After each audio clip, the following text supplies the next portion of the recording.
She called my jealousy toxic while posting throwback cozy pics with her ex. Have you ever been made to feel like you're going crazy? That's where I was, standing in my own kitchen being given a lecture on emotional maturity because I felt a knot in my stomach. A knot that appeared when I saw her posting intimate, sun-drenched photos with the man she told me was ancient history. She called it a harmless throwback. She called my reaction a massive red flag. This is the story of a masterclass in double standards, how the word toxic was weaponized against me, and how I had to figure out if her definition of trust was just my permission to be disrespected. Hey, story lover. Welcome to the Narrative Hub, Reddit Stories.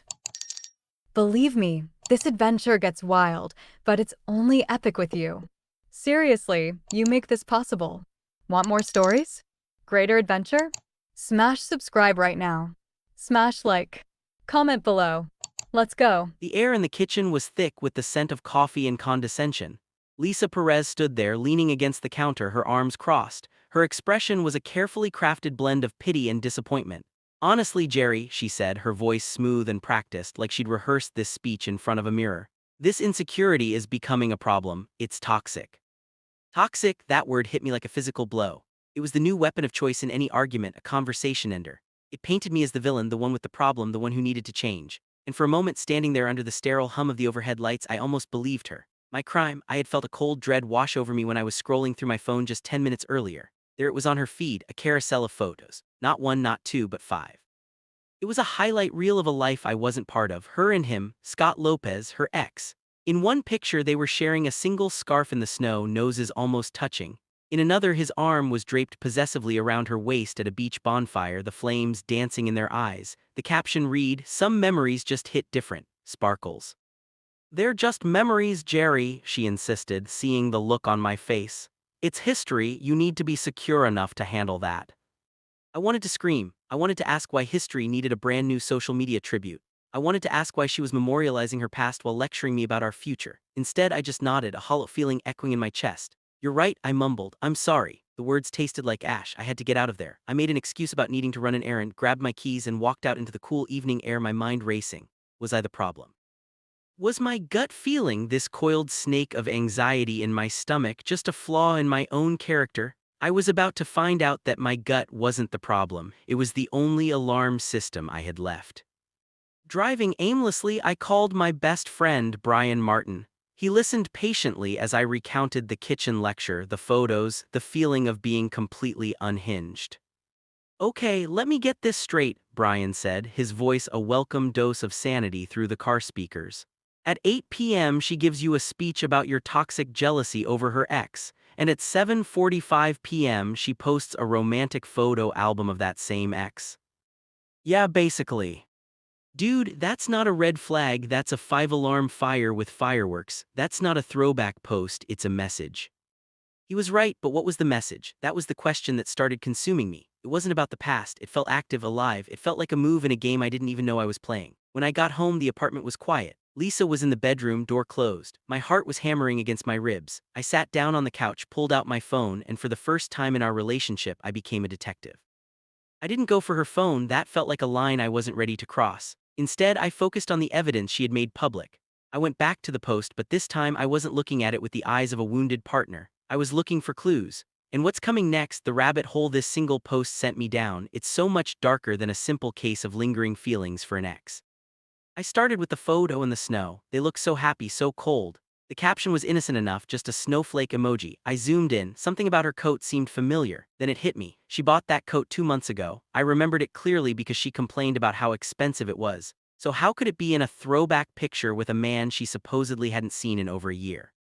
My blood ran cold. It was a small thing, a tiny thread, but I pulled on it. I started cross-referencing the beach bonfire picture. I remembered her going to a girls' weekend at the coast about a month back. I went to her friend's page, a woman named Patricia Adams. I scrolled back a month. There it was, a group photo from the bonfire, and in the background, almost out of frame, you could see the back of a man's head. A man wearing the same distinct hoodie Scott was wearing in Lisa's post. It wasn't just a lie, it was a construction, a carefully built narrative. She wasn't just posting throwbacks, she was creating them. She was meeting up with him, recreating old moments and passing them off as nostalgia. The level of premeditation was terrifying. This wasn't about her being hung up on an ex. This was a calculated, strategic deception. The real question wasn't if she was lying, but why go to such elaborate lengths? The answer, I would soon discover, had nothing to do with love or romance and everything to do with cutthroat, ruthless ambition.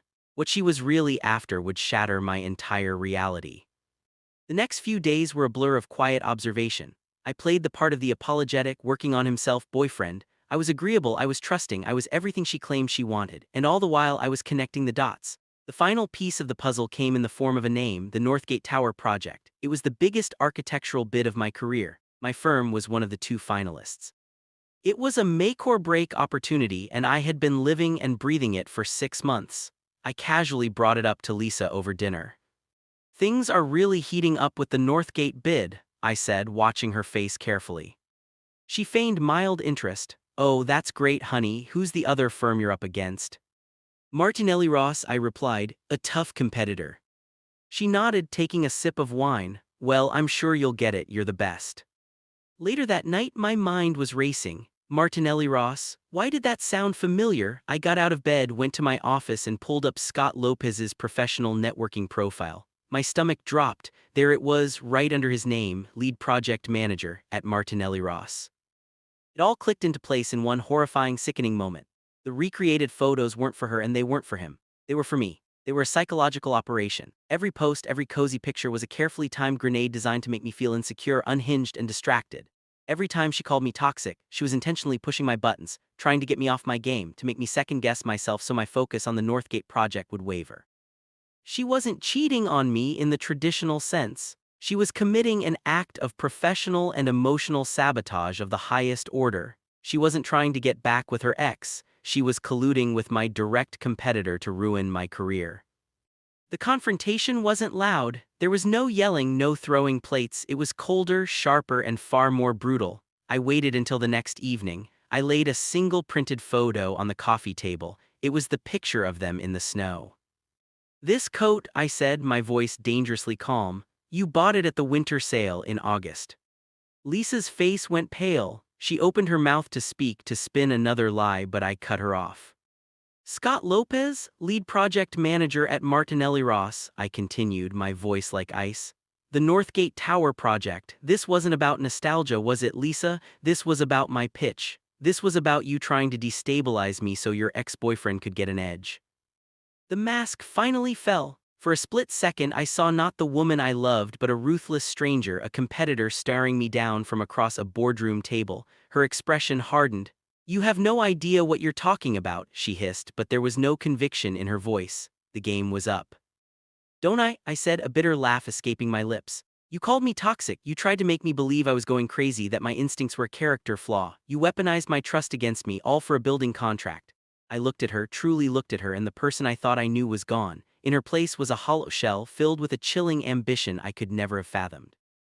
I didn't wait for an explanation or an apology. There was nothing she could say that would matter. I went into the bedroom, packed a bag, and walked out of the apartment without another word.